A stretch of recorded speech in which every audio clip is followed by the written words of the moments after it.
أعوذ بالله من الشيطان الرجيم بسم الله الرحمن الرحيم میں پناہ مانگتی ہوں اللہ کی شیطان مردود سے۔ شروع اللہ کے نام سے جو بڑا مہربان اور نہایت رحم کرنے والا ہے۔ بھلا تم کو ڈھانپ لینے والی یعنی قیامت کا حال معلوم ہوا ہے؟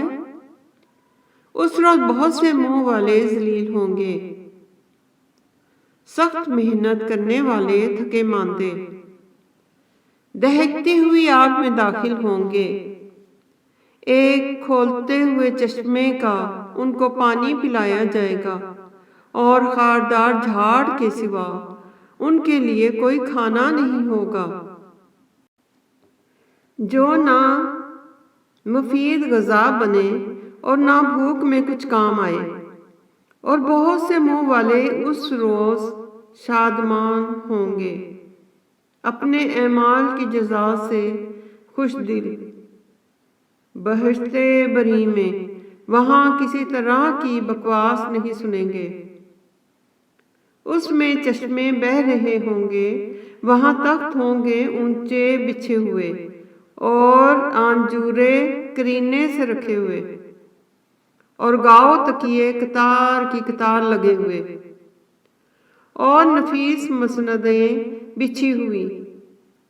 یہ لوگ اونٹوں کی طرف نہیں دیکھتے کہ کیسے عجیب پیدا کیے گئے ہیں، اور آسمان کی طرف کہ کیسا بلند کیا گیا ہے، اور پہاڑوں کی طرف کہ کس طرح کھڑے کیے گئے ہیں، اور زمین کی طرف کہ کس طرح بچھائی گئی ہے۔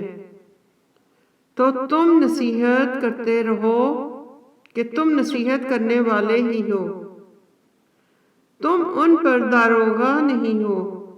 ہاں جس نے منہ پھیرا اور نہ مانا تو خدا اس کو بڑا عذاب دے گا۔ بے شک ان کو ہمارے پاس لوٹ کر آنا ہے، پھر ہم ہی کو ان سے حساب لینا ہے۔ اللہ اکبر۔ ربنا آتنا فی الدنیا حسنۃ وفی الآخرۃ حسنۃ وقنا عذاب النار۔